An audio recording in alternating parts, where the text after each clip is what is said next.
Hello everyone, এখন আমরা আছি চারুকলা পর্ষদের সামনে। কবিমুখের আপডেট আমি তোমাদের পরপর দিচ্ছিলামই।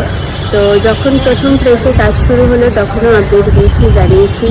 যেদিন আমরা ফর্ম তুলতে এসেছিলাম সেদিনও তোমাদের আপডেট দিয়েছিলাম, আর আজকে আমরা ফর্মটা জমা দিয়ে দিলাম।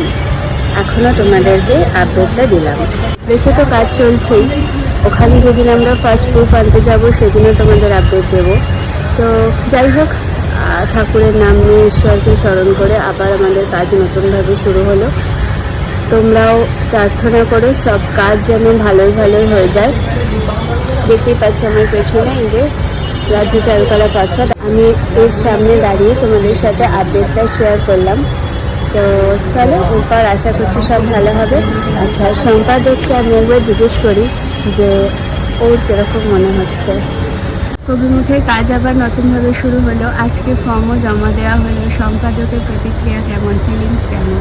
ভালো লাগছে, কারণ বেশ অনেকদিন পরে আবার কবিমুখ নিয়ে আমরা কাজ করছি।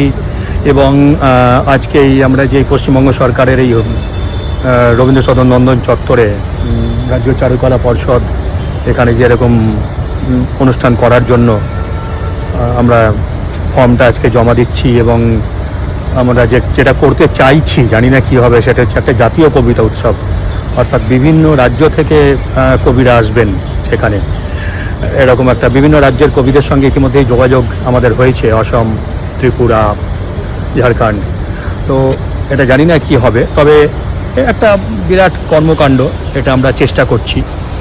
তো দেখা যাক তারপরে কী হয়।